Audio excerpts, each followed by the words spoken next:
Hey there, and welcome to another episode of Convincing Idiots. Seems like it's a little roomier here this week. Dean, maybe we should talk about some stuff. It's just you and me. It is just you and me. Well, don't you worry, because this podcast is in great hands. You're going to find out, Brian's going to find out, everyone listening is going to find out. Because this week, we're going to touch on all the things that we normally do. We're going to give you some idiot reviews. We're going to give you some pop culture headlines like X and Pee Wee Herman, and then, of course, we're going to, Dean and I, we don't get a lot of alone time. So Dean, idiot. Yes. So we're a couple idiots. We're going to ask each other some questions, maybe get to know each other a little better, and then Dean, what would you like to talk about to finish the show? I would like to talk about what our passions are. Nick, I know you have passions. I know I have passions. I know, we have passions. That's right, we do. So, stay tuned, listen up, because you are going to get to hear what our passions are. Sounds great. Well, let's not waste any time. Let's start the show. All right, test. Test. Call it again? Convincing Idiots. Convincing Idiots. Called it ham gravy. I informed them that I sided with the stat man, not just anyone's opinion, the stat man Brian Fisher. These kids today. Jingle All the Way is in fact the best Christmas movie of all time. I need to get Grandma a present, and my herpes is flaring up. I got it. Mm-hmm. Yo. I'm the Millennial We're Santa. three friends representing three different generations. That's our whole shtick. That's our thing. Mm-hmm. Nick got the whole poop. Mm-hmm. I'm standing in the sea Caucasian. breeze, holding a turd, just mightily. I'm just going hitting hats. Anyway, on a lighter note, And welcome to the podcast. Welcome to the vodcast. Welcome to the broadcast. Boys and girls, welcome to the show. This is Convincing Idiots. My name's Dean. Do I have to say it even though he's not here? Yeah. The Xennial. Yep. And then, and then I go. Yeah, you go. And my name's Nick, and I'm a millennial, and we're Convincing Idiots, a group of three friends usually that represent three different generations. We get together each and every week to discuss nerd and pop culture. And I'm sorry, I'm just a little bit thrown. I'm just gonna give a little peek behind the curtain here. It's become a lot, I feel like, to get Brian to pull his own weight. It feels like it's pulling teeth just to get him to do something with it. And like it wasn't important enough to be here tonight. And Sometimes it's like he just doesn't care. It's almost like he doesn't. It's like the effort's not quite there. This is supposed to be a three-way venture, and I just feel like you and I are really putting in the work and the hard miles. We were so I'd like to see it reciprocated a little bit. Anyway, I digress. I'm sorry. That's probably who gives us much chest. That's only you. Only you. Exactly. I'm sorry. That was much whiskey. That was that would be you unequivocally. It was probably unprofessional. I'm sorry, but no, Brian, we were missing him dearly. He could not join us this evening. He's having a wonderful little trip, and I'm very excited to hear all about it when he gets back. Hold on. First, actually, do your spiel, and then I'll. I was say he's gonna get upset. Do your if it's spiel. Really, this off the rails to start. Yeah. Do your spiel. We are Convincing Idiots. Typically, we are a group of three friends from three different generations. We discuss nerd and pop culture issues of the day, and we bring that to you each and every week. So if you've not already done so, please feel free to come find us on all your social media accounts. We're on Facebook and Snapchat, and we're not on Snapchat. We're on X. Okay, we're on X. Maybe we'll talk more about that later. We're on all of your favorite social media platforms. So feel free to find us on all of them by going to Google and typing in Convincing Idiots Linktree, LINKTREE, and there you will find links to each and every social media platform in which we're available on, as well as different podcast platforms, which you can catch us on each and every week. Our merch store link is on there as well, and so much more. Also, a link to our website, which is convincingidiots.wordpress.com. All of the the previously mentioned, I should say, links are there as well. There's also a little bit about your hosts here that you hear from each and every week, as well as ways that you can help out the show and so much more. If neither of those seem to fit your lifestyle, If you feel love free. us so much, why don't you marry one of us? Yeah, why No, don't you? I'm joking. That's not a joke. Nick needs a green card, so reach out to us. I have to stay here to continue to help carry this podcast with Dean.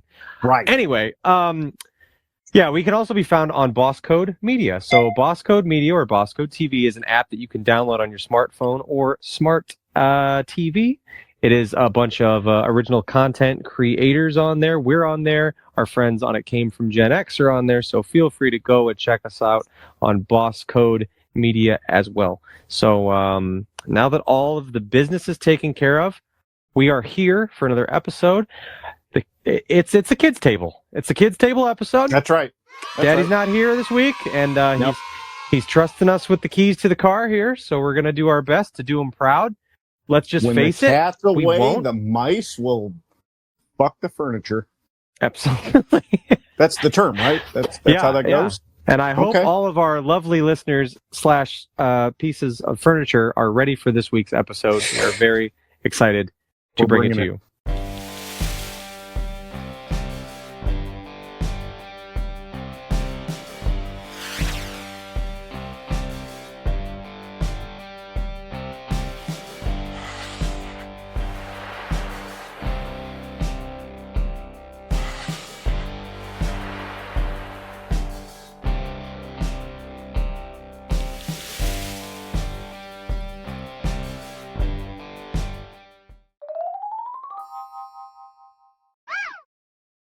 That's right. So, Dean, what's new, man? How you been? What's going on? Boy.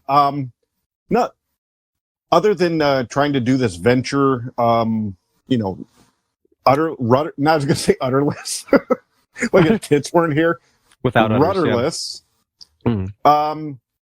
Actually, this past weekend we went to see the name of it was Hard Day's Night. It was a Beatles tribute band at Lock 3.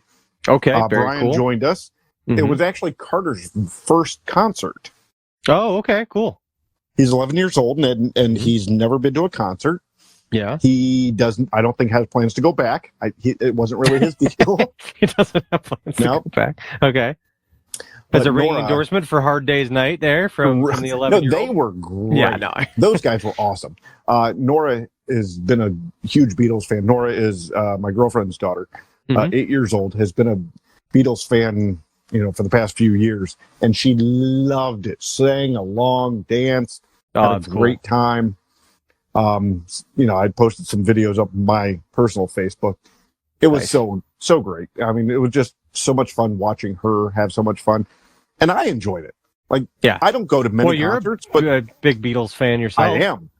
Yeah, they did great. It was a lot of fun. So Nice. it was good hanging out with Brian, even though, you know, he hang out with me one night and then he leaves, and where is he? Who knows? Yeah, right. But one thing I did want to call you out on, Nick, is because normally you're the one who takes the weeks off. Mm-hmm. The bit is you got to make up something awful that he's doing rather than the real thing.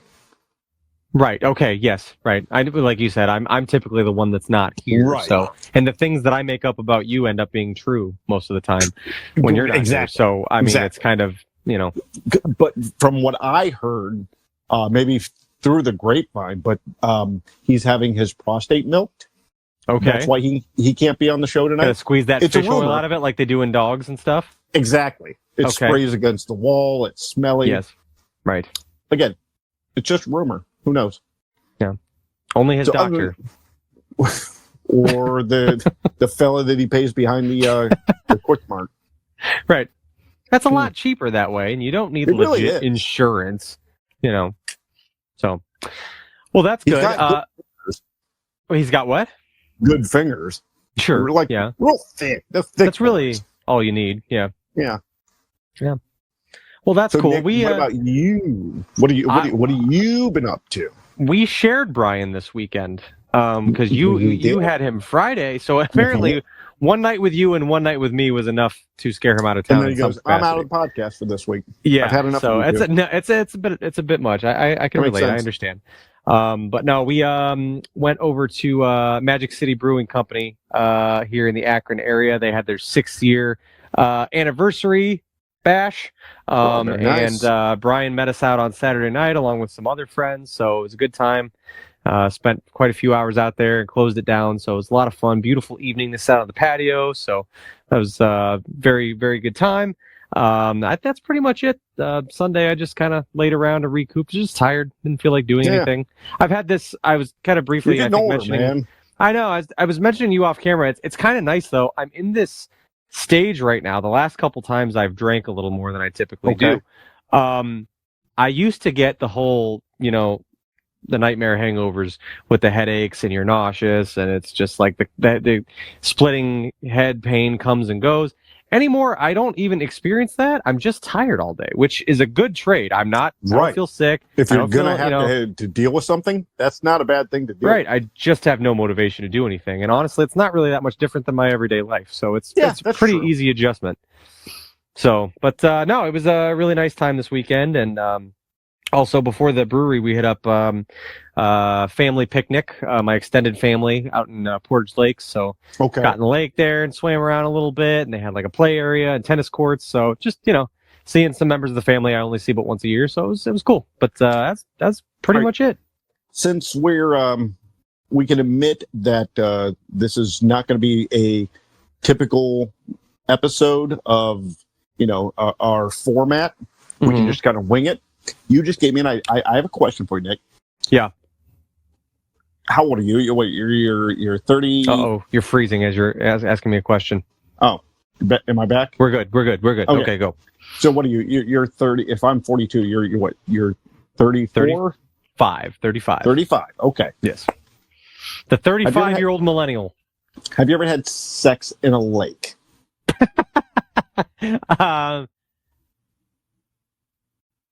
I don't think or in the lake. ocean. The ocean would work like a body. No, of water. not a body of water, other than a pool.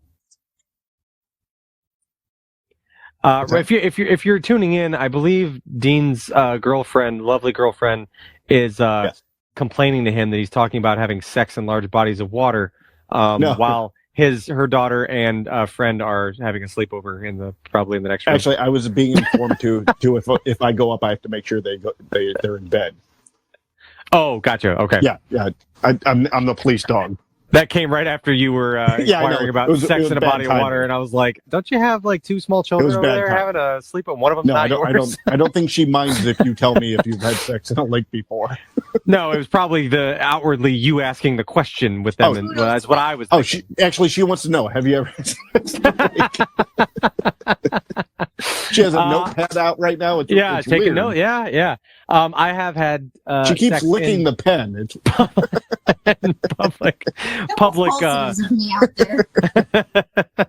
in public waters, but pools and hot tubs and things like that. Never in a lake or a ocean or anything like that. I don't think I've ever been with someone in that capacity. That I would say I definitely have a type, and certainly your sister being one of them would never engage in such a thing in a body of water swim in which fish are peeing and pooping. So and that's typically that's my type. Those kind of girls are my type. Right. So That's I don't fair. believe I've ever partaken in canoodling in oceans or lakes. Okay. So I would imagine you have. You're a filthy fella. You have no concern if you catch something or something swims up in some orifices. That's accurate. Yeah. Yeah. I mean, somebody. I was about to say a name that I shouldn't. Somebody was busting my balls about it. Is this an Aaron Blake insurance ad? No. Okay.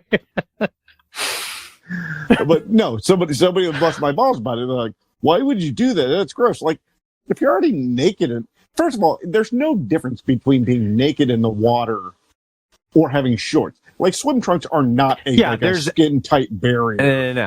No. right? Any microorganisms that are in water They'll are get going in to where they find their want to get way in. through the netting of Right. like trunks or if you're wearing board shorts, there's absolutely nothing. Nothing. It's fabric. There, I mean, unless you wear underwear under them or something like that. But I mean, Right. What are you, a psychopath? anything like that's going to get through. I see a lot of people wear board shorts and they wear underwear like boxer briefs, and I'm like, what are you doing? Like, that's not what they're for. But First of all, anyway, if I could swim naked all the time, I would.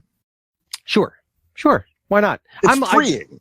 Don't get me wrong. I like to bust balls, and even though I do have the type of girls that would be concerned, if somebody, if not somebody, if my lovely wife, you hear that? Anybody out there? No, if my lovely wife, the mood struck her and we were in a lake and alone, and like, it's not like I wouldn't do it. I just, it's like I said, I'm usually not with around.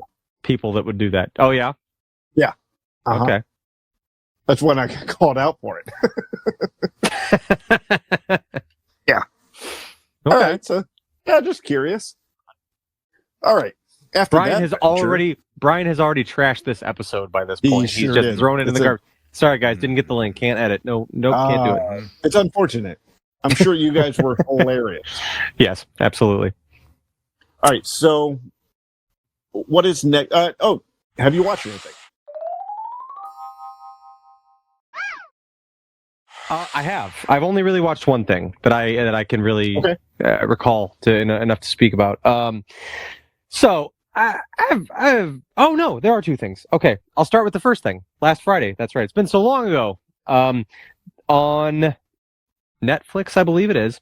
There is a documentary on Fire Festival. Dean, do you remember Fire Festival?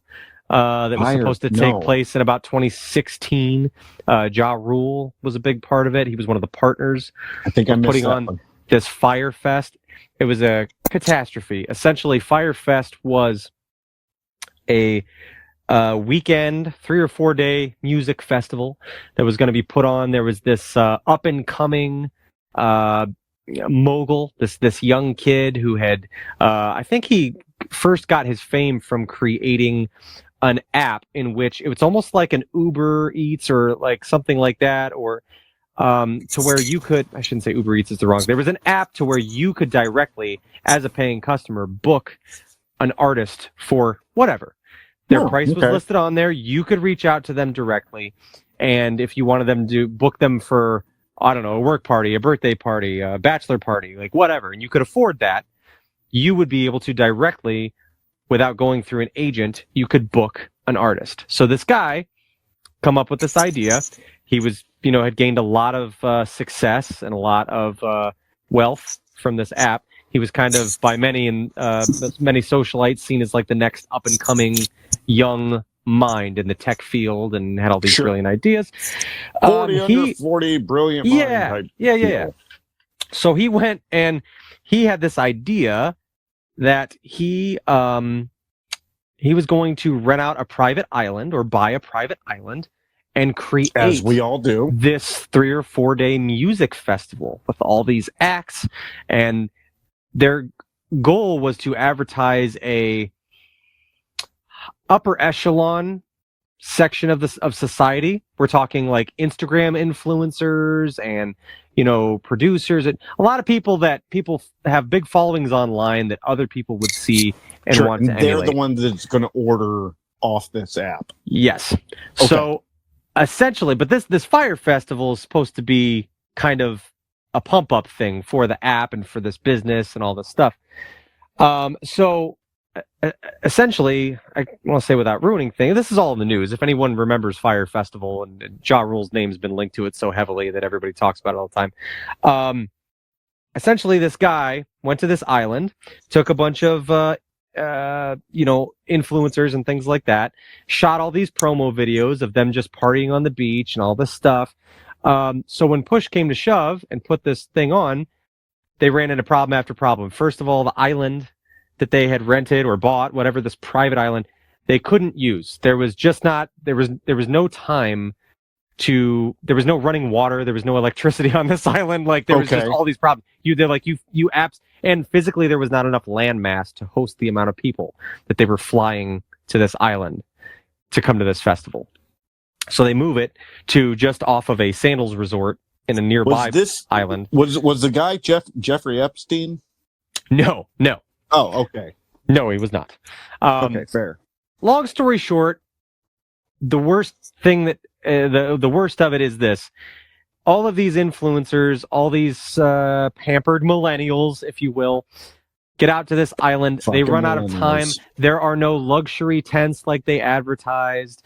They don't have proper places to send people. There's not enough food and water for people. There's no luggage. They don't have the staff. They don't have the infrastructure. They cannot deliver on what they promised. And it is a fascinating, even though I just gave you the rundown of what it is, Sure. it is fascinating to go through it step by step.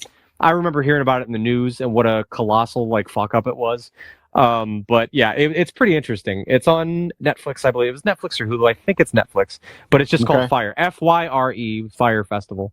The greatest music festival that never was. But yeah, Fire. It was pretty good. And also, I watched another Netflix documentary. It's I think it's like a little, there's multiple episodes. It's like a mini series thing. It's called Merpeople. Dean. Merpeople. Now, Merpeople. Merpeople. I don't know if you're aware of this or not, but apparently there is quite the subculture out there of people who, I can't say make a living, but certainly do earn some money being professional mermaids. And that is a documentary that you can watch. There are people that spend thousands. Okay. Yep. Go ahead. How? I mean, for birthday parties, for SeaWorld, videos. What are you doing as a professional mermaid? Yes. Okay. All of them. Any of them. All right. Fair. Essentially, these are a bunch of people who, from all stories that I heard, found some infatuation with mermaids when they were young people, and then just decided that's what they want to do when they grow up. And there's different subsections of merpeople culture. There are teams of mermaids, almost like an elite mermaid team. There are people that just do it as a side hustle and just do birthday parties and things like that. And apparently this goes back quite many years. People spend thousands of dollars on mermaid tails. There is even one gentleman who makes... You mean they spend that much money to tell people about mermaids? Somebody spent a lot of money to tell us this on Netflix, so yes. But no, the tails that they slip into that hide their feet. Oh, yes. Gotcha. I misunderstood. Dean, it is a fascinating watch. It is... Sure. I would tell anyone who dares to watch... And these are men and women doing this. Yeah, mostly women, but certainly there are men that do it as well. I would strongly suggest to you or anyone else who might be listening, if you are going to watch Merpeople, you need to do something that's going to relax you. Okay. Whether that's to partake in some jazz cabbage, if drinking calms you down. And the reason I say this is because if you don't do something that's going to make you feel some sense of calmness, you're going to get angry. You're going to get fucking mad because it's pretty annoying. It really is. Sure. These people... I watched a documentary about furries. Yeah, okay. That did the same thing. It just pissed me off. Now, don't get me wrong. To each their own. Sure. If you like swimming around like a mermaid and you get to make some money from it, that's fine. But complaining that it's hard to make it in the world as a professional mermaid when there's really not a ton of demand for something like that is a little bit aggravating to hear people bellyache and complain that, of how much, being a mermaid is a sacrifice and how much they have to put in the work. And I mean, what we do on this podcast, I understand that, but the merpeople... That's work. I don't know. But anyway, Merpeople is both hilarious and astounding and aggravating all at the same time. Have you ever seen the documentary about Santa Claus? Oh, with Mick I don't Foley? think I watched. Oh, no, not that. No. Nope. Mick Foley, and I think he still does it. He is a professional Santa Claus. I'd heard it probably from you. But I thought but there's a documentary about it, and there's these guys. It's a subculture of guys, older gentlemen that real beards versus fake beards, and there's sects of them. There's different ideas of, oh, this guy's this because of that. Same thing Wow, you just yeah. said about the mermaids, but with Santa Claus. But Mick Foley is one. They follow like 4 different Santa Claus, and Mick Foley is one of them. For anybody listening or watching, Mick Foley is a former professional wrestler. Mankind, Dude Love, Cactus Yes, Jack. known for very bloody, hardcore matches, and in real life, he has a whole like room devoted to Christmas all year round, and he That's pretty cool. loves Christmas and he loves Santa. So he grows his beer on it, and he goes and does these appearances and stuff stuff that's not even filmed. He goes and does these things for kids and stuff, whatever area he's at, for some friends, but some strangers. But it's fascinating. That documentary reminded me of that. Okay, yeah. And if you haven't seen it, I don't know where you'd see it. Google it. You can find Mick Foley Santa Claus documentary movie, and yeah. That would be. I would be interested to see that. Stuff like that really does fascinate me. I mean, as much as I, kind of rip on the Merpeople thing, it's like I'm just watching it, and I mean, don't get me like I said, I understand being passionate about like things that you like and like being really, Maybe we should talk about that later. Maybe we should. But I get being like a hardcore fan of something and being really immersed into something that to other people might be very niche, but to you is very important. Right. I get it. So it is interesting but as I'm watching these things, I'm just like, man, these people are like, that's their thing. That's their jingle all the way. I appreciate passion. Like I've always said, like my brother is very passionate about, to us, silly things. Like I enjoy professional wrestling. Maybe we talk about that later. But I don't appreciate it as much as he does. He gets into he buys the $300 belts and the whole deal. And a lot of people look at it and go, oh, that's fucked up. That's annoying. Waste your money. But I look at it, I still think that a little bit, but mainly I think I appreciate the passion that somebody like him has for anything. Yeah. Yep. Because I don't know that I have that much passion about anything. Yeah. I really don't. I wish I did. Yeah. But I'm a grumpy old man. I'm more cynical than I should be. You're passionate about napping and soup for lunch. That's right. That's right. Fucking crackers. What crackers in my goddamn soup? Saltines. Don't give me none of those buttered Ritz. I don't know that fancy pants you shit. Motherfucker. You don't give me those buttered fucking garbage crackers. If I wanted butter, I'd eat butter. I don't need to eat crackers that taste butter. Yeah, I can't say that because I do. Do you eat butter on a spoon? Oh, I thought you meant like a stick, like a candy bar. You unwrap it and you just eat the butter. Not like almost like I do that sometimes with the string cheese that you're supposed to pull. Sometimes I just want to take a bite of that thing like a thick boy Slim Jim. I've ever eaten string. Well, since I was little, but as an adult, I've never pulled apart string cheese. I eat that shit like a fucking carrot. Yeah. Every time. Yeah. It's all going in there. I mean, right. Gonna delay the inevitable. Yeah, I want that taste of the cheese, you in your mouth. I want it full. I don't need the little stringy bits. Oh, fuck that. Yeah. Give me a mouthful of cheese. Take 5 pull string cheese sticks, put them in a bowl, put them in the microwave for a minute and a half, and just pour it into my mouth. Nope. I just keep putting them in. One by one. I won't chew until I have 7 pieces of string cheese in my mouth. Okay. Well, that's also another great tie-in because later we might be asking each other some questions, and some of mine might entail putting things into your mouth. I can't wait. Yep. All right. I watched Futurama. Brian? It was fun. Oh yeah, what'd you watch? That's right. We didn't talk about you. What'd you watch? The new season of Futurama after 13 years or 7 years or whatever. Came back on Hulu.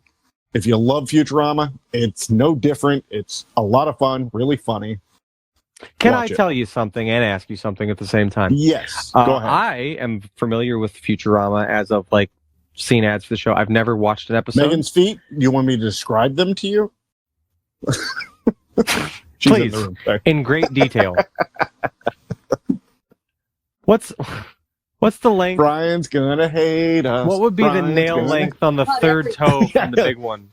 This ain't You even. had an offer. This ain't even airing. Right, yeah, you had a bye week. This will be cut out. No, so like Futurama, would you? Is it something of a mix of Simpsons and Family Guy? Is it closer to one? What would you compare it it is to? actually the creator. It's Matt Groening from The Simpsons. Right. Okay. I mean, you could tell the animation how- style certainly lends itself to that. 100%. Well, Mhm. you know how American Dad is from the. Seth MacFarlane. Yeah. This is their American Dad.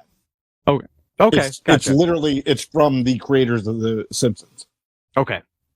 So yeah, the voices are Billy West, who is.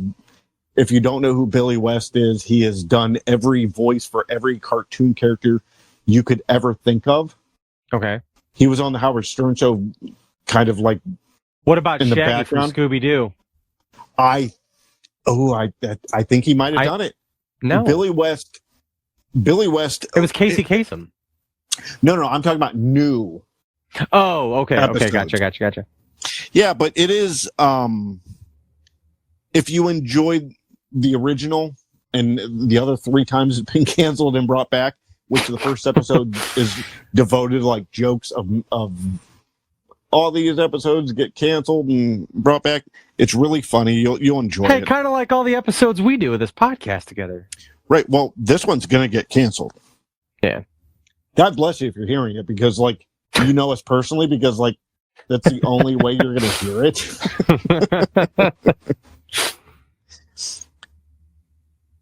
Okay, so real quick, What else he's did done you everything watch? from Futurama. What's that? I was gonna. Never mind. I forgot you were looking that up. He's did Looney Tunes, Doug, Scooby Doo. Yeah, he's just done so many things. Like he is the Mel Blanc of this century. Okay. I don't know if you know who Mel Blanc is. No. He's the original Bugs Bunny Looney Tunes guy. Oh. Okay. Yeah. Okay. Voices. Yeah. So again, Okay. mine's brief. Futurama. Watch it if you enjoy that, you're gonna enjoy it. If you hated it back then, you're not gonna like it now because it's the exact same and it's really funny. So Okay, that's good. You That's know, it. something that's got that kind of repertoire with it and is built in over time. Like, I don't think you're looking to cast the net to bring new people in. It's No. more of just like you're trying to serve the fans that have always been there. right, it's fan It was the service. same with Family Guy got canceled and came back, and I don't feel the show was any different. If anything, No. it got crazier. So Right. You want to do questions or you want to take a break? let's take a break. We'll keep the 3 segment. We'll Well, at you least- don't have questions. Well, you don't want to go into the questions because, like, if we do, you can ask me anything you want about insurance. I can tell you Oh. what I know, but if you really need to know, you want to contact Blake Insurance. That cannot wait till after the break. No, it can't. No. Because Blake Insurance is an Erie insurance agency located right here in Barberton, Ohio. They provide auto, home, renters, and business insurance with honesty, decency, and affordability. Erie Insurance is above all else in service. You want to call 234-571-5359 or visit BlakeInsuranceLLC.com for your free. What? Yeah, that's right. I said free 5-minute quote today. And when you do, just love the guy because you're going to Mm-hmm. Just love him. love him. Love him. Mm-hmm. Fantastic. I do what I can. We're basically a well-oiled machine. Right. We're Yeah. lubrication We are for your mental masturbation. all oiled up. That's not bad. Lubrication for your mental masturbation. masturbation. I think we just found an episode title. That's not bad. All right. Well, for this and so Yes. much more, for your mental masturbation or whatever that was, Sure. we will be back in segment number 2. So stick around for more of the shit show. That's right. No TV No TV. What? No. Hello, I'm Pee Wee Herman. Talking Pee Wee is really cuckoo. He's naughty. I know you are, but what am I? Soon you'll be that way too. Whatever you may do, it's so much fun when he's with you. Banana sandwich? Arr! You'll go wacko, you'll go crazy when Talking Pee Wee. Talking Pee Wee from Matchbox for you and your kid. Cherry sold separately. What's that?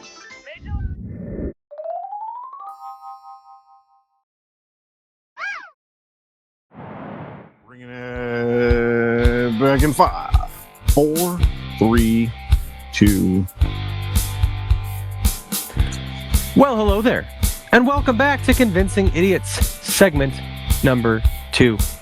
Ladies and gents, we are a two-man show this evening. Two-man wrecking crew. Millennial Nick, along with Xennial Dean, and we are flying the ship solo this evening. Real quick, I'd like to just hit a couple news headlines straight from the Convincing Idiots news headquarters. Very nice. Coming across the desk right now. Sadly, we have very sad news today. Sorry, I gotta fix my screen here. The sad news is not me fixing my screen. We have sad news to report. The world has lost Paul Reubens, Pee Wee Herman, this week. He was quite popular when I was very, very young. Dean, you probably had more time to spend experiencing Pee Wee Herman and all of the. So, would you like to care to reflect? Paul Reubens. Yes, he's known for Pee Wee Herman, but he was a brilliant comedic actor.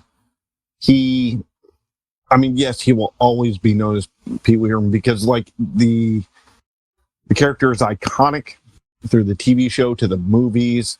There's nothing that that guy couldn't have done if it wasn't for some hiccups, right? Which, looking back at it now, seems kind of silly but back then, let's call what it was. He was in an adult movie theater, and he was doing what most people probably were doing. Mm-hmm. And there was probably a raid going on that other people got it caught. He was just in the wrong place at the wrong time, or however you want to put it. If I'm going to an adult movie theater, like an actual movie theater that's showing a pornographic film, what do you think people are doing? What do you think? Do you think people go there? Oh, let's see. The cinematography is amazing. Admiring the form. Yeah. Right.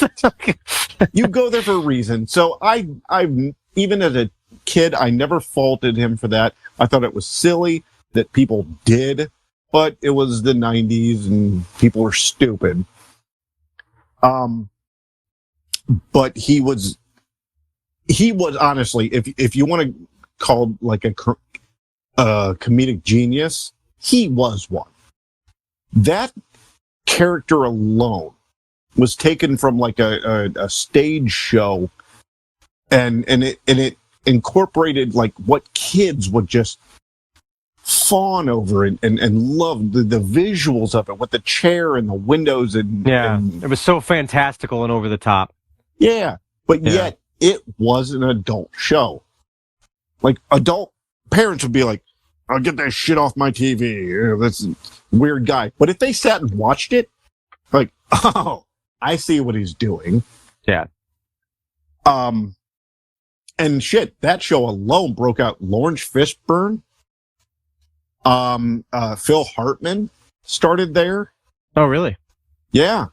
As the Lawrence Fishburne, I believe, was a cowboy, and I want to say Phil Hartman was a mailman, maybe. I don't remember the exact characters, but yeah, they got their breaks on there. And even as a person, you see all these celebrities that are tweeting and stuff, and Conan O'Brien put out a tweet that guy, Paul Reubens, would on Christmas or somebody's birthday, not just celebrities, but the cameraman that he met on a TV show they did or a random movie he did, a stagehand, if he became friendly with you, on your birthday or Christmas, you got like a personalized greeting, happy birthday, Merry Christmas type deal from Paul Rubens every single year. That's cool. Like he was so vested in his friends, and I love that story. I just love the idea that like this gigantic star, this comedic genius would go out of his way, to tell happy birthday to every single year to the cameraman that he met or the celebrity he met. Didn't matter. Yeah. So that tells you what you need to know about his character. Yeah, can you imagine that? I was like, I've got like my mom and my dad and my kids and my wife and like a couple others, and like that's a lot of people to remember his you're just birthday. gonna throw me in with a couple others, you sack of shit? And I Dean. Right? Come on, I send you. Actually, birthday I'm not gonna throw you in with everybody else because I always remember your birthday. It's on New Year's Day. Oh, I thought you were saying who would text you.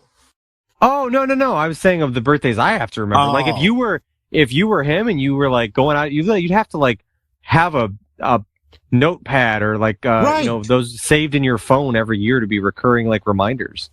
And even if you did, that's still that you took the time to put you in that group, right? Yeah.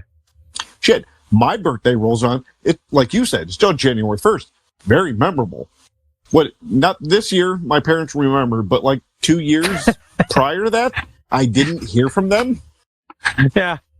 Not even a text, and I waited. New Year's Day can be busy for some people, you know. It's sure. Might be So, hungover. The beauty about New Year's Day birthday is that I can take who texted me and go, oh, that's all I need to text this year for their birthday. I can. You didn't text your parents that year for their birthdays? I did, but I shouldn't have. There you go. Dean took the high road. There you go. Let it be known.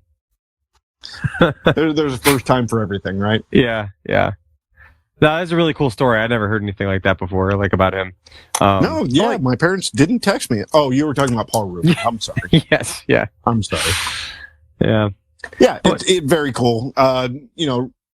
Rest in peace. Like he left one message before he died, like that week before he died, apologizing to his fans and his friends that he didn't tell them that he didn't tell anybody he was dealing with this. Kind of like who was it? The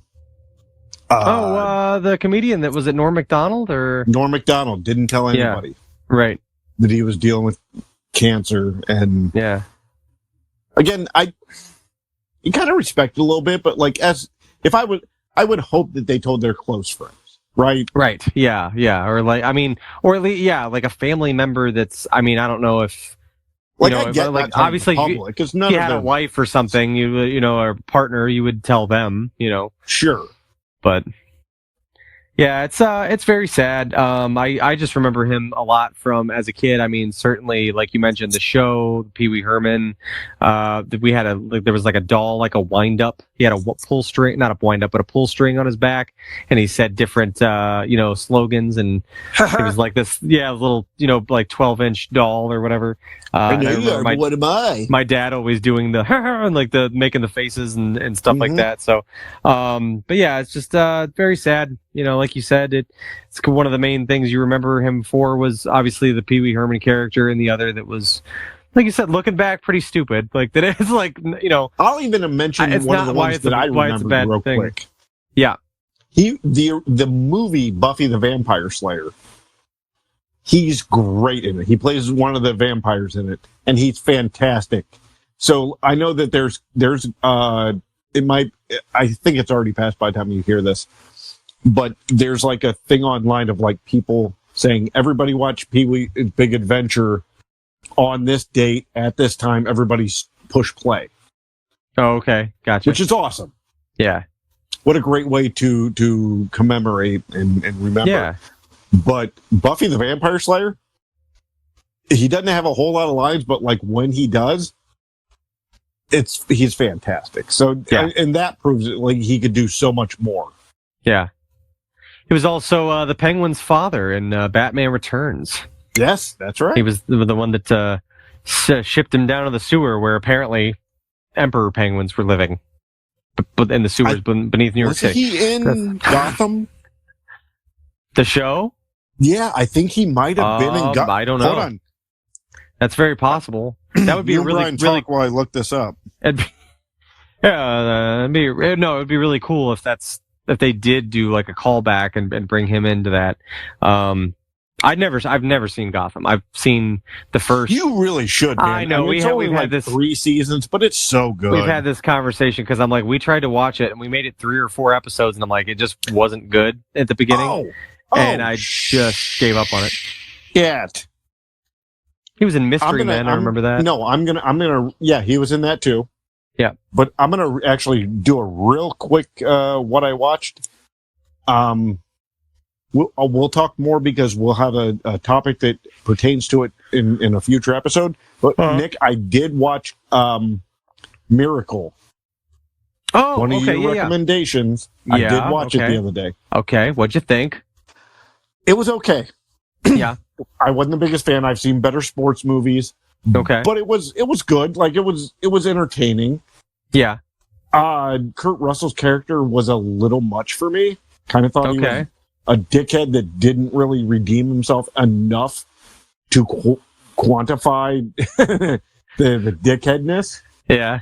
But again, I get that it, and I appreciate it for the fact that it's real life. So, like, you didn't sugarcoat and make him more redeemable than he actually was.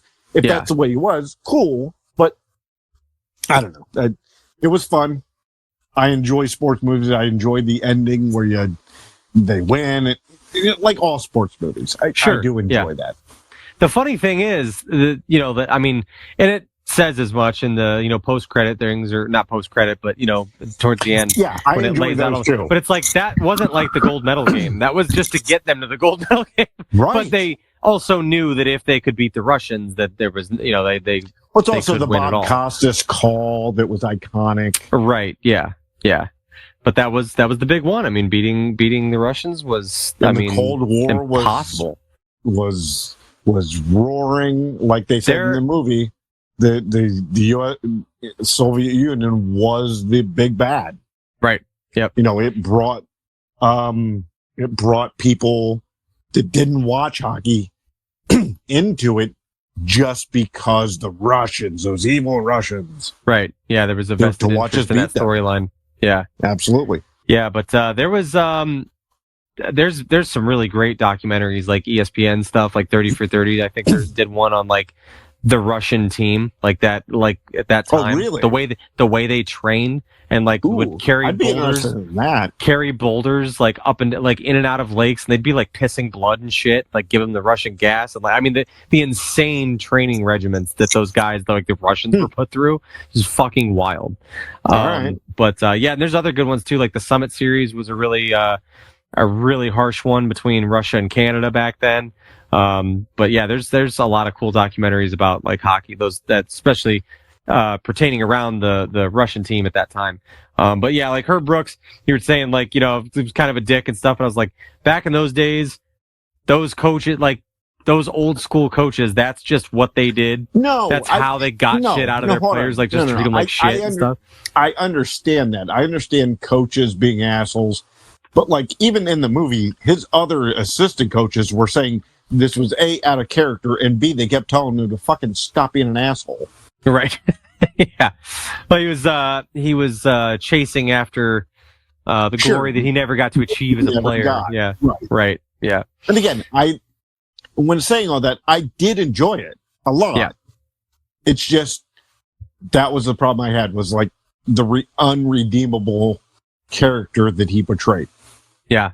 And again, I guess in a sense it makes me enjoy it more a little bit, knowing that it's real life. Mm-hmm. But it's Kurt Russell. I don't like to dislike Kurt Russell. Come on. Makes me sad. Yeah. Yeah. But yeah, they actually, a lot of the guys in that movie too were I was watching a behind the scenes thing on that movie, and they were like, they got a bunch of college hockey players and taught them how to act because that would be easier than getting actors and trying to teach them how to skate. So they were like, we'll just get a bunch of hockey players and it kind of showed a little bit. Yeah. Yeah, there was a couple good, like the one that plays Jim Craig, the goalie. He was in Friends and stuff, and like that guy's an actor. He's guy been wasn't around. That guy wasn't a hockey player.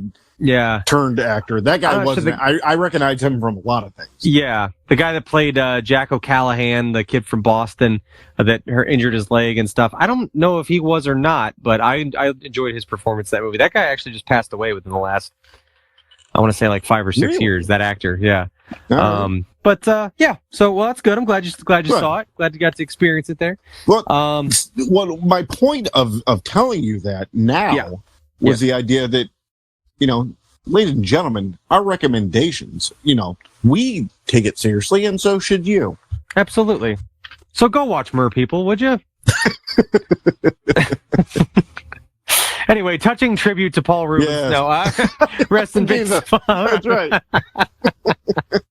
No, but all jokes aside, rest in peace to Paul Rubens. Yes, absolutely. Great talent, definitely had many fans over the years, and so rest in peace to him. Also, briefly want to touch on, I don't know if you caught it off the top, but we are on a new social media app, or a maybe not new social media app, but a newly named social media app. We are no longer on Twitter, ladies and gentlemen. We are on X. That's right. You can find Convincing Idiots on X. So if you don't know, which you do because everyone has Twitter and everyone's app magically changed overnight from the blue and white icon with the bird over to a black and white. It took me X. a long time. Like my app literally just changed last week. Oh, really? Yeah. Mine was, it was last week. It was last week for me. They talked about it, but I think before they actually switched it over and everything, I think it was But like a lot of people week. I've talked to on Twitter, because I have like a community of people that I talk to on Twitter, they're switched earlier. So maybe it's just depending on market. I don't know. Yeah, that's possible. Do you notice a difference? Is there anything with Twitter? I'd say from what I can tell, it looks no different. That icon, actually, a little bubble on your phone, is the only thing that looks any different. Right. I would like to say, though, I just think it's funny how. Let's just walk through how we got here. So, once people started, as the times have changed, as they do, people get crazier and crazier online. So a few years back, Twitter became the target of being, censoring people too much, right? A lot of people that were being reported for things and cracked down on for the types of things that they were saying, or perhaps projecting hate speech, things like that. People were mad at Twitter, saying that they were being way too, strict in policies. They were being censored. Their freedom of speech was being threatened. So everybody on Twitter decided they were going to go to whatever, fucking Parler, Truth Social, whatever, and do something else. They were going to leave somewhere where they could speak freely. Okay. So, in the meantime, that's why I came here to this podcast. Right. So Twitter. Then I found out I wasn't allowed to say titty meat. Right. Then now you can on Twitter or X or, wherever. Actually, I think that term, I'm not going to use it just because I don't feel right, and I still want to be Dad's favorite. But I think that you could probably use that on most social media platforms. It's not overtly offensive, right? I use it in my everyday life. I don't know what everybody has the issue with. Like, I walked up to my grandma the other day, and I'm like, hey, how's your titty meat? And slapped it around. I was like, all right, check that in, Grandma. Yeah. Give her a smack. Yeah, let her know you're there. Right. She appreciated it. Anyway, Twitter was for the liberals, and they were upset about everything that you say and whatever. So people started flocking away from it. Okay, so Elon Musk takes over. He wants to give people their full freedom of speech back. Some people notice algorithms change. Different things are popping up. I like Nazis. So I'm going to buy this and let the Nazis run wild. Right. So now people want to flock away from Twitter. Now the crowd that was, initially under previous ownership, were fine with Twitter. They start to move away. In the meantime, Zuckerberg and Meta come out with a Twitter look-alike rip-off, basically, through Instagram, which is Threads, as we know. Yep. We are on there as well. Feel free to find Convincing Idiots on Threads. So then people start to flock to Threads, and then I just think it's kind of funny that now that Twitter is rebranded, it's black and white. It's a very basic thing like Threads. The interface looks exactly the same. It's just kind of weird. It's like this. We're volleying back and forth with copying off of things, and people are going to this thing and that thing and looking for their own unique experience. Do you find yourself in the midst of all this, Dean? Yes. More on Twitter or Threads, or do you find that things are changing, or what's going on there? All right. I use every social media platform I use for a different situation, right? Okay. Facebook, I'm going to use to show pictures to family and friends that I don't get to see on a regular basis, so they get to see my son, whether they live across the country. I use it for that. Instagram, kind of the same thing, but it's more of a picture version. Mm-hmm. It's kind of more venturing into strangers as well that I've met, throughout like Twitter and everything. But like Twitter, I don't give my grandmother my Twitter handle. I don't give my mother my Twitter handle because like that's where I tell the shitty jokes that I can't tell on Facebook. Okay. And in that, I've met a fantastic group of people, like a very small community of people that I've known for quite a few years. We're in like a DM group or whatever you want to call it. Yeah, like group chat. Yeah, and there's like a handful of us, 20-some, 30-some, whatever. Not everybody talks at the same time, but it's a great community. I consider them friends. Whether I've never met them in person, but I do consider them friends, and I enjoy that community. So that's what I enjoy about Twitter. Like I can give a shit less about like the feed and everything. Granted, it's become a lot of ads. Sure. So I did I only joined Threads because like I thought Twitter was going to end. Yeah. And I still can maintain the Threads app just in case he tanks this thing into the fucking ground. Right. So I have something it's the same fucking thing. It's the same experience. But my problem with Threads is that it's linked to Instagram. I don't want to have that sort of platform linked to people I actually like, friends and family. I need an outlet to tell shitty jokes that like my grandmother won't read. Okay. So that's my problem with Threads. Well, I was just saying, I know they're not linked, but they are like you can get directly to your Threads account from your Instagram. Like it's now just automatically on your profile. Right. Like I don't like that. If you go to the thing, like it'll take you right to like the Threads account. If you hit the link. Sure. Yeah. But you still have to sign up through Instagram. Yeah. Right. So I don't. Can you have a Threads account without an Instagram or no? No. Okay. I don't believe you can. Okay. So I've always had an Instagram, so I just don't I don't know. Sure. But yeah. So anyway, I just thought it was interesting, and I don't know what changes come with this. I don't know if it even matters, if it makes a difference, but it is nonetheless pop culture and news. So there you have it. So there it is. Well, enough of that. We have some questions. We have some questions for each other, and perhaps for you, if you care to play along at home. So, Dean, would you like to discuss some? We're going to ask each other some questions. We're going to interview each other. We started the Ask an Idiot question of the week. I don't know, a few months ago, right? This is our chance to actually ask an idiot a question. Nick and I are going to just ask us random questions back and forth. They can be brief answers, yes or no if you want, or we can elaborate and discuss further. Okay. And so people don't call us out on like, oh, you ripped a B.O.S. yes, I will be asking James Lipton questions from the Inside the actor's studio. right. So don't bust my balls. I don't give a shit anyway. So All right, so let's begin. I've got an idiot. You got a handful of questions here, a few questions. I do. Right? Okay, so why don't you start us off? I've got a few to pepper in there as well. So go ahead. I've written in these down, so all right, I'm going to put my glasses on. I'm actually sitting in my director's chair, my Toronto Maple Leafs style director's chair. I've got my leg crossed over like a gentleman, so I'm ready as if I'm on the stage. We are inside the actor's studio.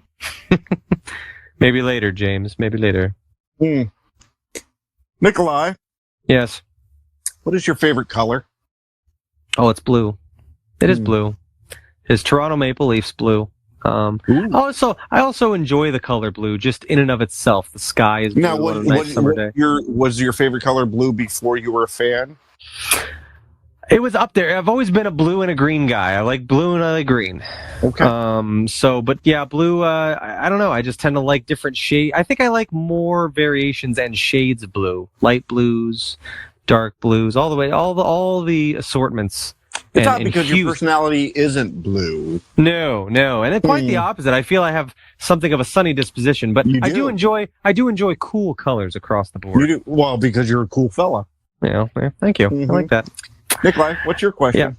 Yeah, I have a question for you, Dean. This is a very simple one, and it's perhaps a question as old as time, one that's been asked many times, but I care to know what idiot Xennial Dean has to say on the matter. Hot dogs, are they sandwiches? Ooh, that's a good one.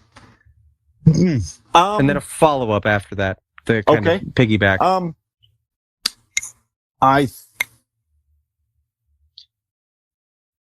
You are fooled by the idea that there is protein in with bread around or sandwiching it. The idea sandwiching being squishing in between. But I still don't think that hot dog is a sandwich. Sandwich to me is open around the sides. I know there's exceptions, but hot dog being what it is, the cylinder shape, so is a cheesesteak a sandwich then? Because like if it's it's on a hoagie bun or something, like if it's not open on all sides, is that a sandwich?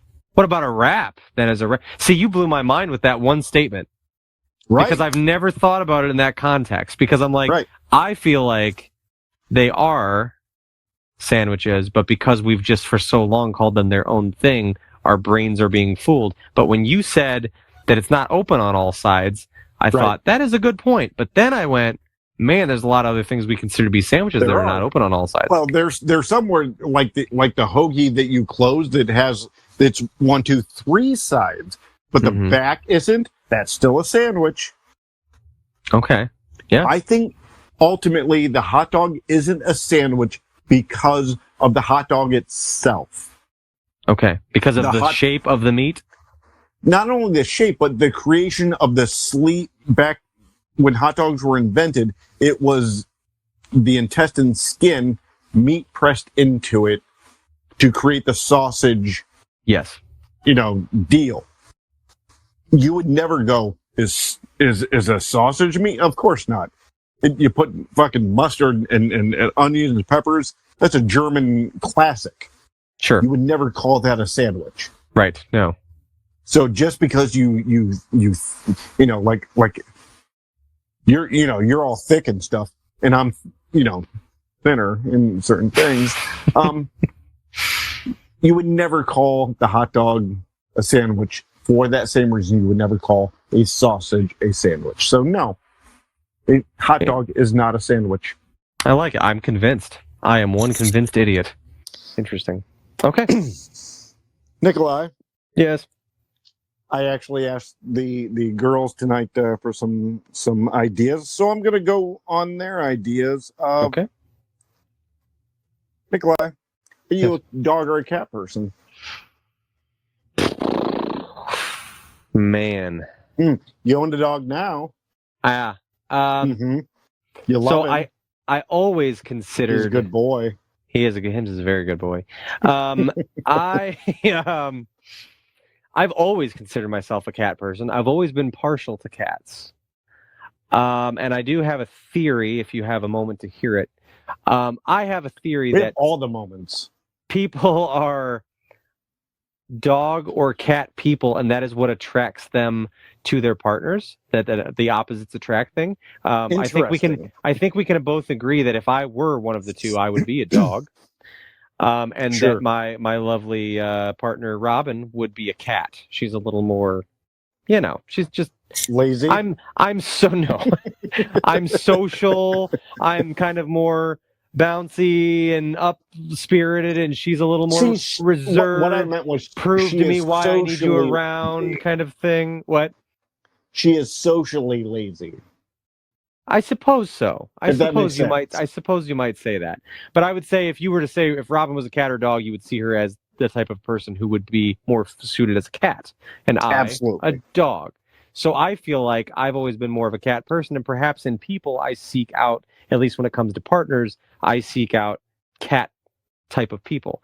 I've always considered myself a cat person. However, when much like you, I know you were never really a cat fan, but since you now have a cat, you very much love that cat, and Ernie is a very fantastic partner. Ernie's a good boy. He's a very good boy, and he's a very fantastic company when you guys are out of town. For me, I think we complement each other nicely.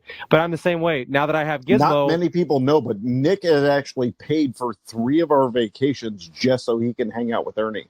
That's right. Please leave. Don't you guys want to go somewhere? If you don't nurture your relationship and go somewhere together, it might not work. Throwing out the money. Yeah, but no, with Gizmo, same deal though. Like now that I have Gizmo, that's like my little buddy, and I'm all about him and other dogs that I see. It kind of makes me open up even more so to other dogs. Not that I ever didn't like dogs. I always grew up with cats and dogs. I just, for whatever reason, I always enjoyed that cats were less needy. The cats were more self-sufficient and didn't need so much from you. However, there are ebbs and flows. That's That's why my parents like me the most. Self-sufficient, don't need anything. Like my dog, every time I lay down on the floor, he's in my face. He needs something from me. If I'm accessible to him, he needs something from me. But at the same time, it's nice to be needed. It's nice that someone gives a shit when I walk in the door. So I appreciate that about him too. So you that walk is a in the tricky room, one. my ass just goes back and forth. Right. That's right. Mm-hmm. So to answer your question more clearly, I would say that I am more in general of a cat person. However, I am a Gizmo person.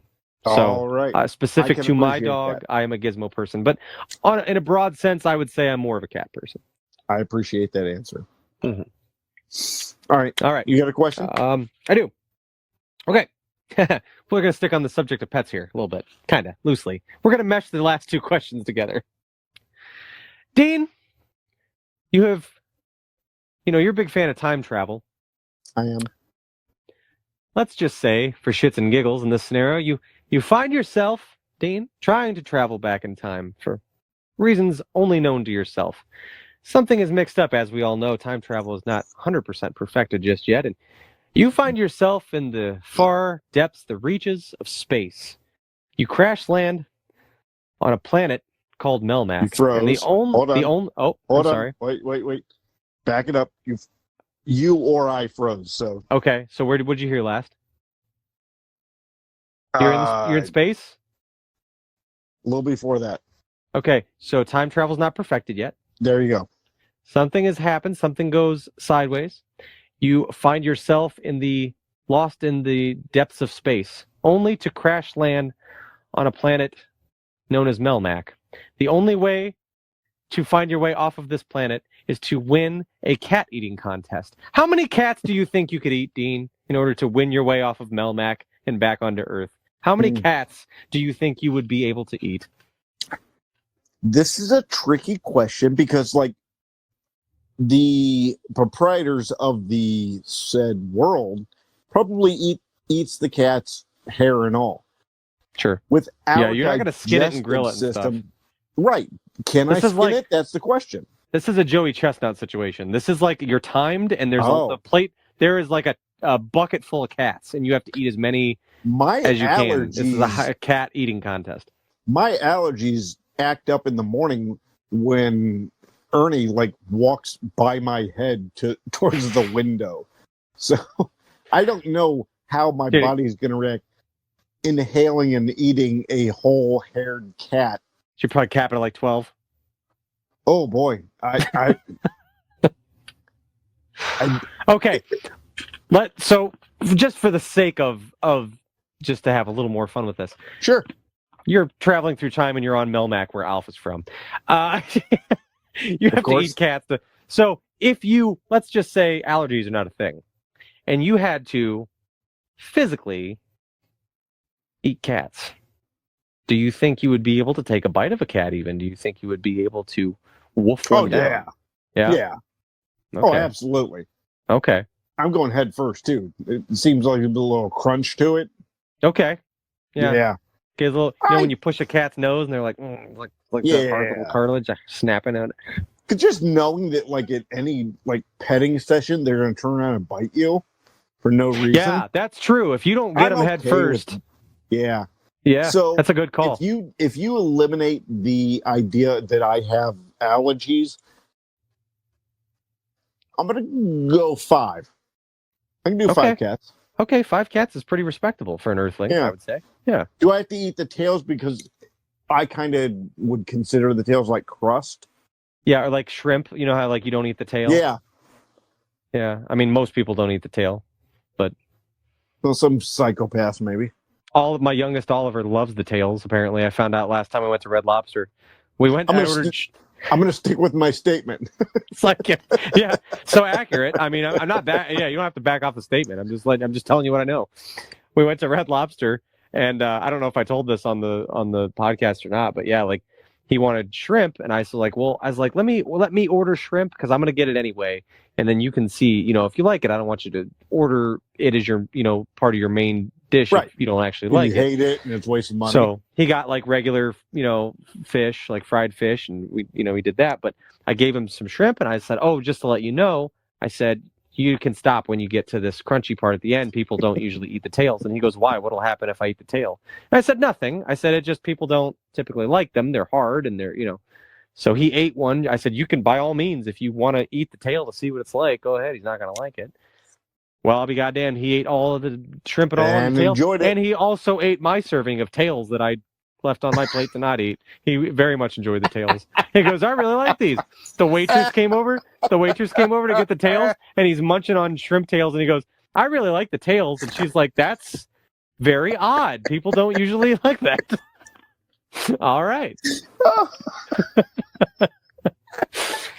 Oliver likes shrimp tails. Is almost exclusively. Yeah, so. Fantastic. All right, well, that is good. Okay, 5 cats. Dean's eating 5 cats on Melmac. All right, that might be enough to earn you a trip back home. Thank you. So, how long are we going with this? I've got 2 more and one that I really want to get in there. So, I got 2. So, one, let me go with Nikolai. Yep. What's your favorite curse word? And why? Oh, it's so cliche, but it has to be fuck. I mean, it's just so powerful. Right. It starts off versatile. The F and it just ends with the hard CK, and it's just, you can really lean into it, and you can use it. It can be sexy, it can be hateful, it can be fun. It can be, I mean, there's a lot of things you can do with fuck, and so it is. I don't know. I think it's got to be that one, unless I'm missing something. Maybe something oddball. But if we're sticking to traditional curse words, it's just got to be fuck. It's just the best one. Okay, so follow up real quick, because I think that's a lot of people's. Mm-hmm. Nick, I need to hear angry, confused, sexy fucks. Go. Angry, fuck. Sexy, fuck. Confused, fuck. And what was the last one? No, that was it. Oh, okay. I liked it. Yeah, that's good. I like that. Nice little add on there. Okay. This is one I've been very excited. Are you ready All for right, me here to we go go. now? Okay. Okay. I had to work my boy in here somehow. Arnold Schwarzenegger. Big fan. So this is loosely and incredibly loosely based around him, off him, whatever. Would you rather fight 10 drunk Danny DeVito-sized Arnold Schwarzeneggers or one coked out of his mind Arnold Schwarzenegger-sized Danny DeVito? Oh boy. So to recap, 10, okay? So 10, Danny DeVito, Danny DeVito is as a human and very small of stature, not a Right. large guy, very, very small. What's he, like 4 something probably? Sure. 10, okay, drunk. Danny DeVito sized Arnold. So they're buff, they're strong, you know, but they're small and they're drunk. So you could take motor skills, either whether they want to fight more, but they might not be as good with the aim or what they're drunk. Or one, this is an Arnold Schwarzenegger size, a mammoth of a man, big Arnold Schwarzenegger size, Danny DeVito. So it doesn't mean he's cut or he's muscly, but he's the size of him. He's very tall, very wide, big Danny DeVito, and he's coked up. Okay, so he's got a lot of fucking energy. So I'm what are you going the thinking? second one. You'd rather fight the big Arnold-sized Danny that's on coke? Yeah, because like all the little Arnolds are like going to have all their muscles together coming in at me is going to like overpower me like that. I have no chance. Okay. At least the one, especially coked out, he's got like, he's a little out of it. Like he's fast, but like he's inconsistent. Okay. So you can maybe, sidestep him at certain times. Okay. The Arnold one, 10 Arnolds. I don't know, man. Have you? Have you? Maybe you don't want to discuss this. Have you experienced the latter Of coke? ever? Yes. No, I've never done coke. Okay. Because there's some areas in there where you're laser focused. Sure, but I mean, that's fine. This is your answer. I just want to provide you with all the details. Take the chance of avoiding one than a bunch of muscle-clad Danny DeVito getting a hold of me, and I'm done. And they're ripping apart. Yeah. They're turning you into a Jersey Mike's sandwich in no time in an ad read. So yeah, I'm going with the one coked out Arnold. Okay. All right. Sounds good. Like it. Sorry, I was really excited. I just started getting crazier and crazier with that question. I was taking a shower and I was thinking of it and all the things that I threw in. I was like, I got to write this down because it needs to be just so. I felt like I had it down to the right formula that I was happy with. So, no, it's good. Good. Good. Thank you. All right. And again, we said earlier in the topic that we're stealing some of these questions from inside the actor's studio. Yes. Nicholas. Mm-hmm. Nicola. Yes. If God is real, what does he say to you when you reach the pearly gates?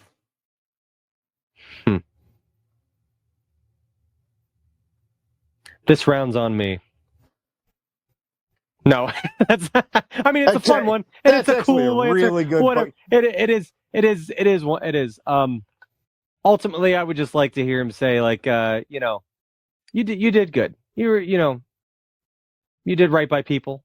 You're a good dude. You're a good dude. People knew the people that you loved knew you loved them, and that would be the greatest thing. That, like, really, like, sure. Your kids, your wife, like your people in your life that your grandparents that have passed, your mom and dad, like your people that you really cared about, and that like your friends and stuff that you were close, like they know how much you love them. That would be cool.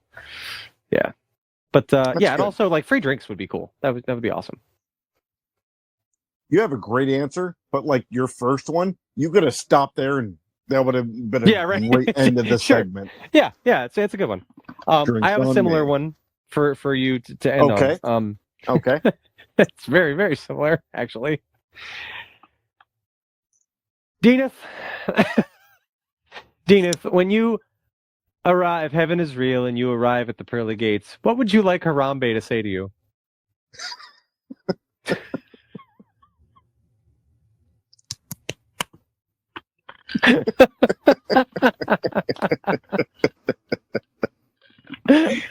That makes no sense for people listening to the podcast. Dean just did some gorilla hand motions, is what happened. I would say you've done enough. You were there, like everybody. You were there. You were there to put in place your replacement, and you did beyond well.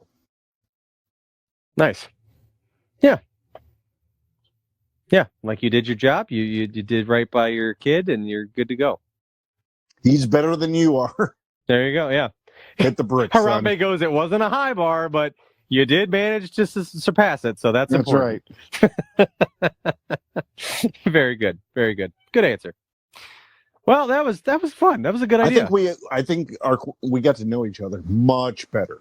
Absolutely. Absolutely. Mm-hmm. There's nothing I love more than getting to know people. And I'll tell you what, if you're looking to get to know somebody new in your life, you might just want to get to know an electric bike a little bit better yourself. And the best way to do that would be to search up our friends at RPM Bike Shop.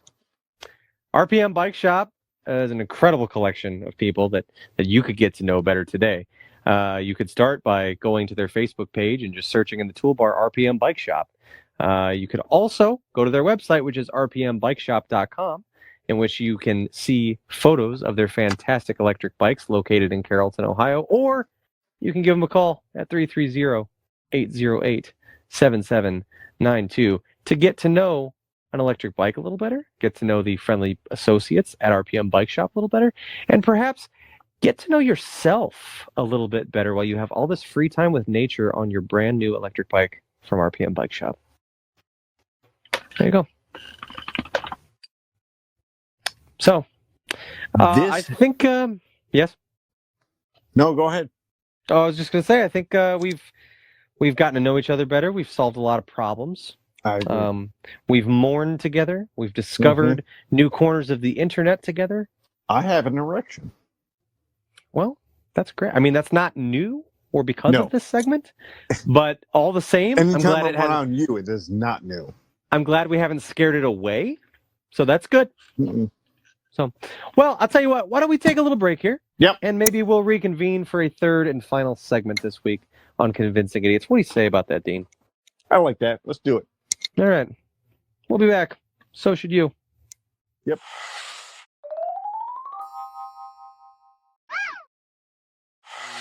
Yeah. Welcome back to Convincing Idiots, segment 3. Boom. Boom. Ladies and gentlemen, we have interviewed ourselves with our questions, but now let's get to know each other a little bit more. With Dad gone, and I know all of you that love Brian, he'll be back next week.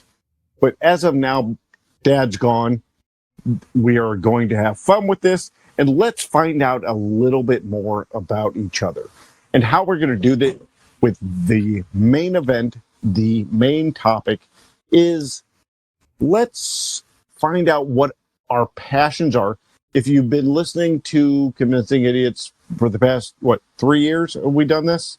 Yeah, almost. We'll be 3 years in October. Yep. We'll be 3 years in October. You probably understand what we enjoy. But the question is why do we enjoy them? Baby, why? Why? So let's find out what our passions are and why we enjoy them. Nick, let's start with you. Nick, what is one of your passions and why? I'm going to start off with the easiest one of all, and I'm sure you probably know where this is going, and I'm going to make it as broad as, well, sure, yeah. Oh, sorry. No, I mean, similar, but blowjobs. Everybody enjoys them. They feel great. Yeah, hell, even the people, I enjoy being the receiver. I like giving them. It's just fun. It's a good time. It's intimate. You get closer with people. I agree. One of my biggest passions in life, other than blowjobs, of course, is hockey, the sport of hockey. I've been a fan of it since I was introduced to hockey originally by playing a video game, and then I graduated on it. I was like, I really enjoy this. I'd like to watch the real thing on TV. Started watching it. Then I wanted to play it, and then before you know it, all these years later, I love watching it. I love playing it physically. I love playing it on video games. I love obsessing over it and reading about it, studying it, watching old games, even fantasy hockey. Like I love the sport. I've spent the vast majority of my life involved with hockey. I have a question. And, yes. When you first learned about it, it was through video games, like you said. Mm-hmm. What is the timeline from like your video game knowledge to getting on the ice? Oh, from the time I first played a hockey video game to when I first stepped on the ice and played hockey physically. Let's see. I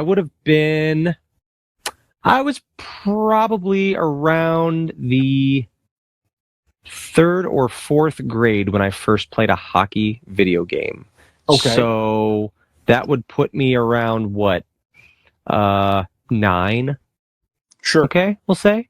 And then I started, on rollerblade, because I actually, before I ever knew really anything about hockey, I used to rollerblade and roller skate and stuff. That was the cool thing to do at the time, is you go to the rollercade and whatever. So my mom liked to roller skate and I roller skated. So I would rollerblade in my basement, and then I had street hockey stick that I would use down there and kind of put stuff together and, make a goal and skate around. But by the time that I actually got on ice, I believe I was in the 7th grade. So we were talking about a 4 or 5 year gap. 4-year deal. Yeah. From first discovering the sport and taking up an interest to when I actually got to play. By the time you got on the ice, you were already had kind of like the puck handling deal. Yeah, I had the mechanics Not down, of you got it started. Yeah, I'd practiced it a lot. I'd spend a lot of nights in my basement, rollerblading around and shooting and passing off the wall and just kind of handling a ball at the time in my basement. But yeah, so good. Yeah, 4 or so years. But yeah, just I don't really am trying. It was kind of fun to think about that and to think about how I got there, because I think with things like that, stuff that you're really passionate about like that, it's by nature thing. There's just something that draws you to it that you really enjoy, that makes it addicting to you. And I think for me, it was a combination of, it was just so different. I'd always grown up, we were a big football family, big football fans. Basketball was really big too. And then and those your were the dad's main favorite team was football-wise. Football, the Dallas Cowboys. Cowboys, which I'm still a fan of today. He has since had multiple other teams, but I've stuck with Cowboys. But he's fair weather. You're diehard. A little more diehard. Yeah, no, it's I think he was.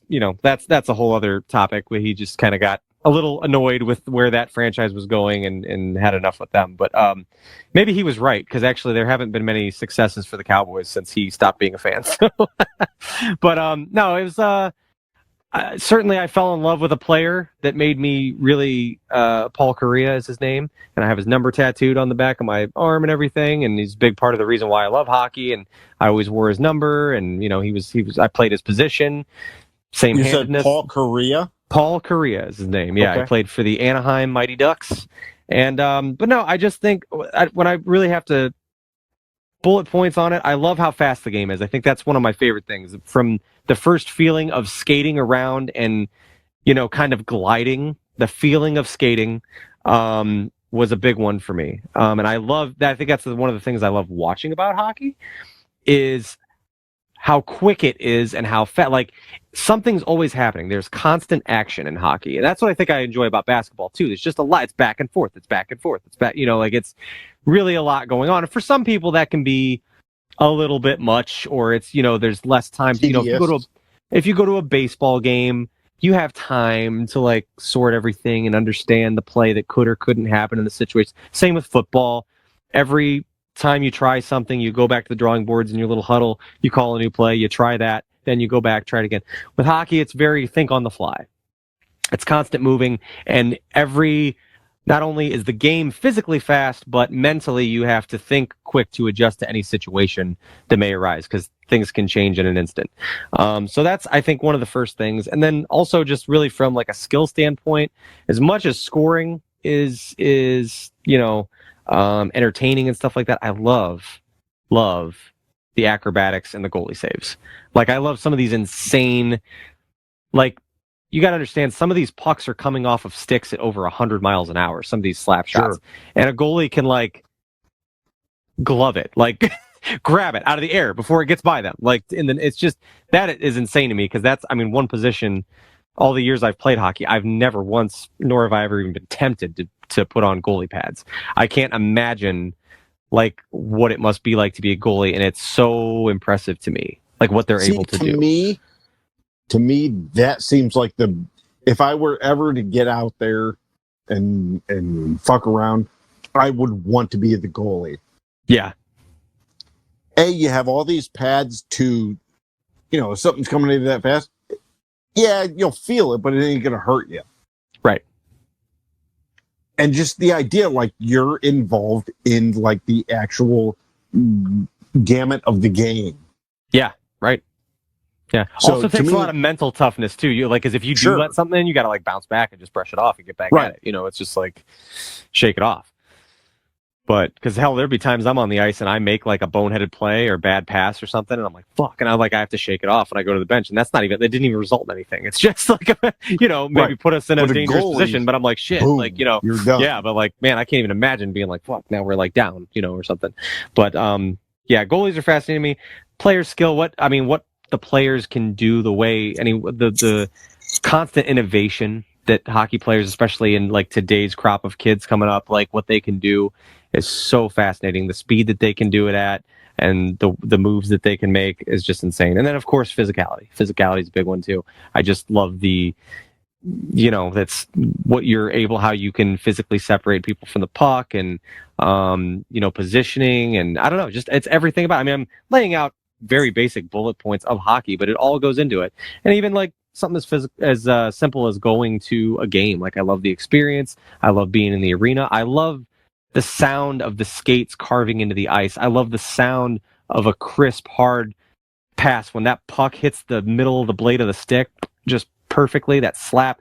It's just the sounds of it, the everything. I don't know. It's one of those things that I just fell in love with. I can't really totally explain it or put it into words to someone that also, it might be hard to understand. I think you've done a pretty good job. But yeah, I love hockey. That's just one of my I would say certainly one of my longest running passions and most consistent loves throughout my life. So that is one that I will lay out there, hockey.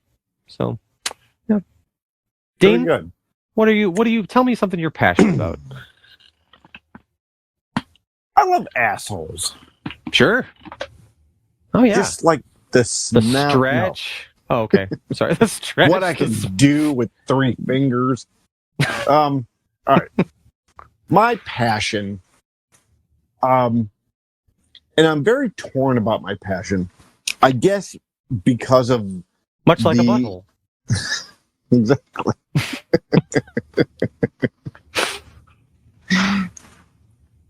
I'm torn about my passion because of the inclinations to it. I guess it's now different than what it used to be, but my passion, one of my passions, is professional wrestling. Mm-hmm. It started when I was a kid. I don't remember the first pay-per-view I saw, but I remember it's just always been in my life. Me and my brother were just fanatical about it as children. And we had the action figures, we had the rings and all that, and so we would play that. It would be even to the point, Nick. It would even be at the point to where, like, if I'm making the wrestlers fight, and like if I'm going to have like a wrestler win that like is kind of silly in general, Mm-hmm. I would get like a weird feeling in my stomach of Like you're doing something that shouldn't be done. yes. And I remember that You're betraying feeling. the integrity of wrestling. Yes, and it's oh fuck. I remember, like, I can feel it right now if I think about it. I understand the argument about it, but I was talking with Megan today, and she couldn't even think about watching wrestling before her and I got together. But now she watches occasionally if I'm watching it. She's not going to turn it on her own. But she's like, I appreciate the showmanship. I appreciate the not acting as in like Hollywood acting, but like It's a dance. It's a yes, yeah. And that's what I told her. I said, you and I went to a ballet earlier in the year, and that is, I sat there in my mind going, watching the ballet, going, okay, there's a high spot. That's the heel. That's the face. Mm-hmm. That guy's going to go. Oh, and I called the whole performance based on my knowledge of professional wrestling. Interesting. Because the idea of professional wrestling is the idea of storytelling throughout time. Whether it be movies, TV, ballet, or whatever, it is. Professional wrestling is based on the simple idea of storytelling. The good guy's up here, and he's down here. He has to struggle to get up here. Star Wars is based on the same premise. Sure. Yeah. Yep. It's the idea of wanting your good guy to succeed, but he has to struggle first. Yeah. Yeah. So within that, I've always enjoyed just that whole storytelling, whether it be wrestling or ballet. When I went with Megan, I enjoyed the hell out of that, that performance. I enjoy the art of storytelling done correctly. But on the other hand, professional wrestling, me and my brother were way two totally different people. And we always have been, ever fucking since birth, right? And to me, professional wrestling is the one thing I can not talk to him for a year. And then we can come back and converse on professional wrestling. That's our bond. Yeah.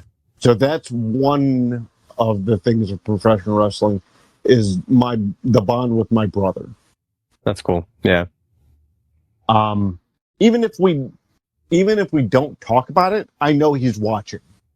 Sure. And I know what he's thinking. And yes, we don't normally text about like, pay-per-views come up and like, what's going on here. But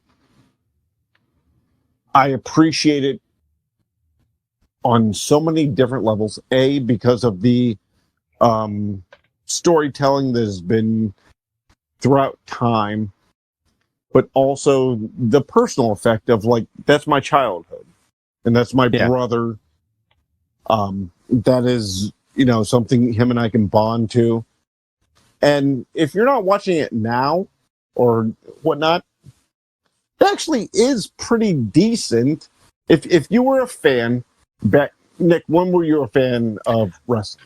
I was a fan, much like you, really for as long as I can remember. Like my dad and other family members were into it when I was my earliest memories are like when I'm a little kid and Hulk Hogan and the Ultimate Warrior. So like literally, it was just kind of always around up until I would say I was probably about maybe like a freshman in high school. So many years, So up until what was the last thing you remember going on?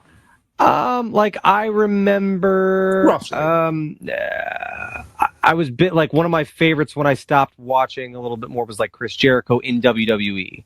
So he was, So you're later. Okay. yeah, he had a, I remember I had a shirt in like freshman year. It said like larger than life or something. It was like that era of Chris Jericho. I always liked Jericho and WCW, but yeah, I was, definitely grew up like a Ultimate Warrior fan, Bret Hart fan. I liked Edge a lot. He was one of my favorites when he first came in, and then he went on. I mean, still wrestles and had a long career, but really many years up until that probably would have been like, I don't know, 2004, we'll say, or 3, somewhere around there. Yeah, about 20 years ago. I always tell people, if you loved it, back in the day, give it a look. It's not much. It's not much different because like it does kind of stand the test of time. It's a kind of a continuous. It's always that wrestling story. Sure. But they're doing great things now. It's fun. If my fucking brother stopped watching it, I would still enjoy it. It's the story. I also enjoy the idea of the behind the scenes stuff is very interesting. It's the idea that like the whole, you have like in movie or TV, you have like directors and producers and stuff. This is the same thing, but like in a whole ridiculous different level. It's a carnival, a carny type situation that shouldn't be in this era, right? Yeah. Like every night that they do it. Right. It's like putting on a giant production every night. And it's impressive. It's fun. I will say, oh, sorry, go ahead. No, I was just going to say that no matter how old I get, it's still an escape. Mm-hmm. This happened in my life, this happened in my life. You can always sit down on Monday or Friday, turn it on, and just go, silly. That's fun. That's dumb. And just enjoy what's going on. Yeah. Just as any other TV show. And my last thing I'll say about this is what upsets me the most is when somebody goes, that shit's fake, right? And my answer is, well, you watched Breaking Bad, right? Oh, yeah. Right. Love that. Yeah. I want to break it to you. Walter White's not real, right? Right. Well, of course not. It's the same thing. Yes. Okay. Well. Yeah. Wrestling really is a great mixture of a sport and a scripted television show. And I will say, I mean, even though I haven't watched wrestling in many years on any type of regular basis, and I don't really know many new wrestlers or anything like that. Anytime I've watched wrestling, and I've probably seen more wrestling over the last. You came over for WrestleMania. Yeah, over the last 10 plus years that I've been with Robin. One of the first years we were together, there was one year where we went over to your mom and dad's. It was for WrestleMania, and Balin ordered the pay-per-view at the time at your mom and dad's. Okay, and we were all over there, and I was like, I was getting a kick out of it. I'm like, because it does, it brings back memories, and like you said, it was such a big part of my life growing up that like a lot of that stuff is very nostalgic, and a lot of it, even though they're different people, different athletes. It still is a lot of that stuff, and I will never not be impressed by the athleticism of these people. Guys and girls alike, keep getting crazier. Yeah, I am so impressed because, you can say all you want that it's fake and that it's scripted and that all that stuff's true. But the stuff that they do to their bodies and the amount of dedication it takes each and every one of them to put on that show is not fucking fake. That is legit, real dedication, and it's up there with any other professional athlete that you hold in high regard. What they do is like legit, and they're very gifted. And another thing that I really like too about wrestling is that the gimmicks. I always like that how much personality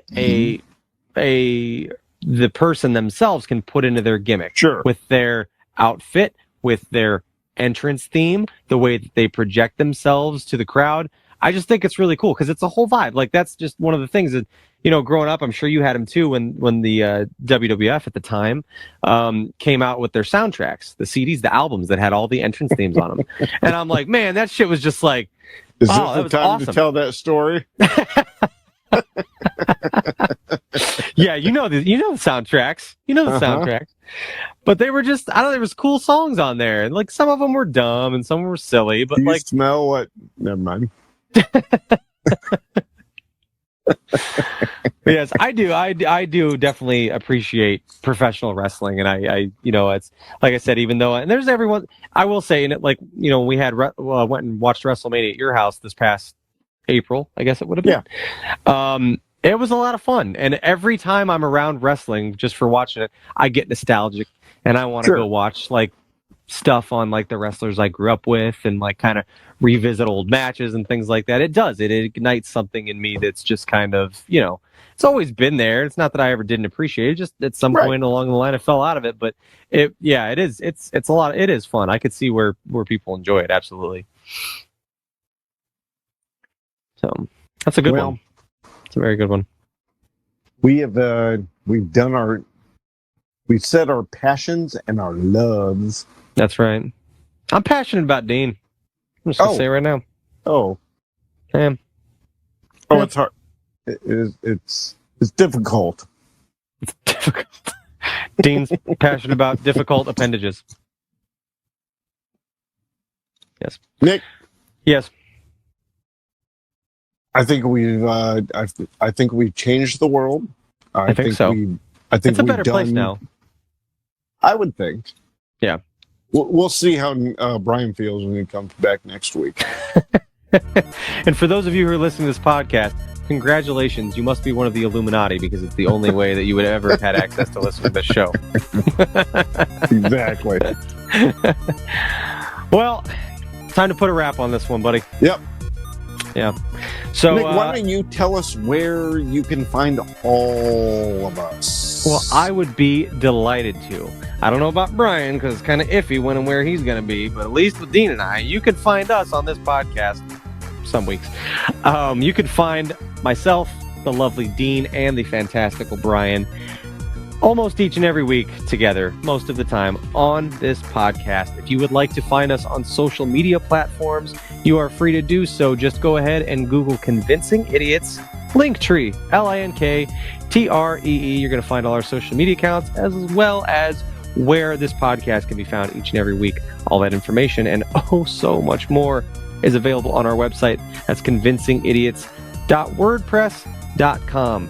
So, for yet another chapter of Convincing Idiots, I am a millennial, and my name is Nick. Oh, I'm Xennial Dean. Have we ignited a fiery passion in you to come join us once again next week for Convincing Idiots? I guess we'll have to find out. Hey everybody, GenX Brian with Millennial Nick and Xennial Dean. We need more people besides Nick's mom watching us. Give us a like and subscribe.